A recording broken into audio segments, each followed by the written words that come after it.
அண்மை செய்தியை பார்த்துக் கொண்டிருக்கிறோம். இடி குற்றச்சாட்டுக்கு அமைச்சர் KN நேரு விளக்கம் அளித்திருக்கிறார். நகராட்சி நிர்வாகம் குடிநீர் வழங்கல் துறை பணி நியமனங்களில் முறைகேடு என இடி கூறிய புகார் தொடர்பாக அரசுக்கு களங்கம் கற்பிக்கும் முயற்சி இதுவென அமைச்சர் தரப்பில் விளக்கம் அளிக்கப்பட்டிருக்கிறது. விரிவான விவரங்களோடு நம்முடைய செய்தியாளர் பாரி கார்த்திக் இணைந்திருக்கிறார். பாரி, அமைச்சர் தரப்பில் சொல்லப்பட்டிருப்பது என்ன, முழுமையான விவரங்கள்?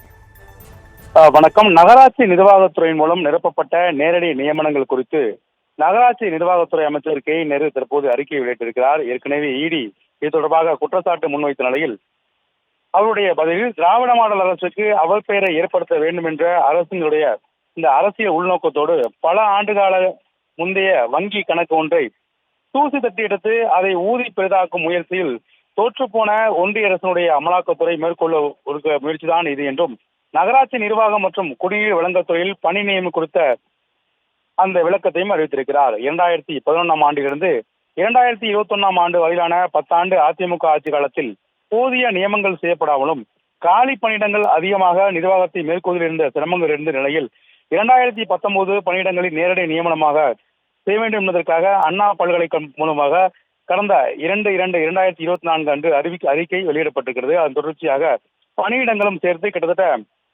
2569 பணியிடங்கள் நிரப்புவதற்கான அறிக்கை வெளியிடப்பட்டது.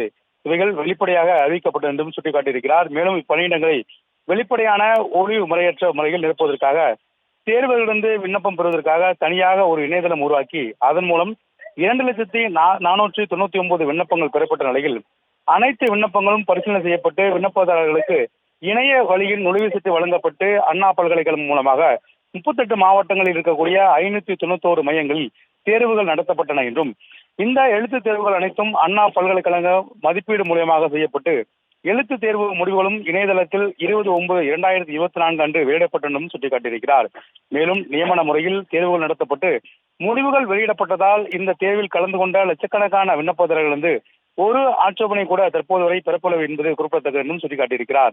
மேலும் இதனையடுத்து பல்வேறு பணியிடங்களுக்கு பணி தகுதியின் அடிப்படையில் அதிகாரிகள் மேற்கொண்ட தேர்வுக்குழுவில் அமைக்கப்பட்டுள்ள சுட்டிக்காட்டியபடி படிப்பறிவு மற்றும் பட்டப்படிப்பு பதவிக்கு 13 குழுவினரால் 7,272 தேர்வுகளுக்கு சான்றிதழ் சரிபார்ப்பு நேர்வு தேர்வுகளும் நடத்தப்பட்டன என்றும், இந்த சான்றிதழ் சரிபார்ப்பு நேர்முக தேர்வுகளும் முடிவுற்ற பின்னர் இறுதி தேர்வுகள் முடிவுகள் இணையதளத்தில் வெளியிடப்பட்டு மதிப்பெண் மற்றும் இடஒதுக்கீடு அடிப்படையில் கலந்தாய்வு முறையிலும் இறுதியாக 2,538 பேர் தேர்வு செய்யப்பட்டார்கள் என்றும் கூறியிருக்கிறார்.